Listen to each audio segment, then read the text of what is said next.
So what's that? Could that be another Carnegie figure? Why, yes. Hey guys, it's Braden here, and today we're taking a look at the Carnegie collection.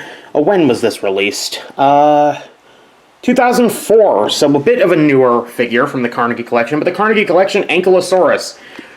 I'm going to make a confession right now. For the longest time, I actually really wanted this figure.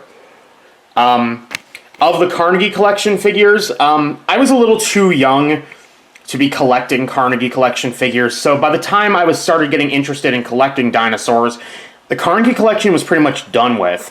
So I wasn't able to find many good Carnegie collection figures for good prices. Of the figures in the line, this was the one that I was, for the longest time, the most interested in getting, because I didn't really know of another really good Ankylosaur figure. And then she came into my life. The Carnegie collection, when was this figure released? 2018, Ankylosaurus. And at that point, I just decided that I didn't need to get the Carnegie one because there was a new one out. But the Carnegie collection Ankylosaurus remained in my mind ever since then, and at the estate sale I was at, there was basically a bag full of dinosaurs, and the whole bag was $5. So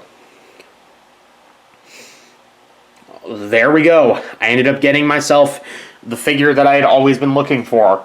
The Carnegie collection Ankylosaurus is actually pretty nice. For 2004, they actually went the extra mile and didn't just slap an Ankylosaurus head onto a Ankylocephalus body. This is actually an Ankylosaurus, and not just a Ankylocephalus with an Ankylosaurus head.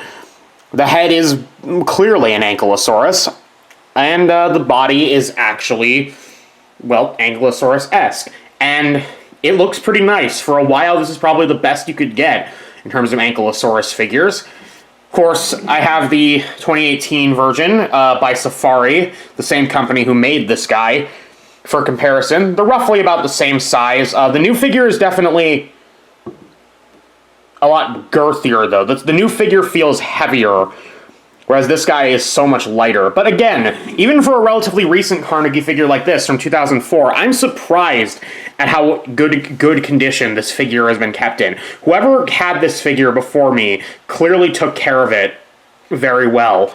There really isn't even a whole lot of paint wear on this figure, aside from the face, which has a little bit of it. But yeah, there's not a whole lot of paint wear. There is an E tamped onto it. In fact, all the figures from this bag, I think, have that, where there's an E put somewhere onto them. Speaking of which, I do like the way this figure looks. The green is not very original, but it's nice. And I also really like this weird eye spot pattern that they put onto the tail club. I haven't really seen any other Ankylosaur figures that tried something like that. I do wish the club was actually painted, like they painted something other than this eye spot pattern onto it, but you can't win every day.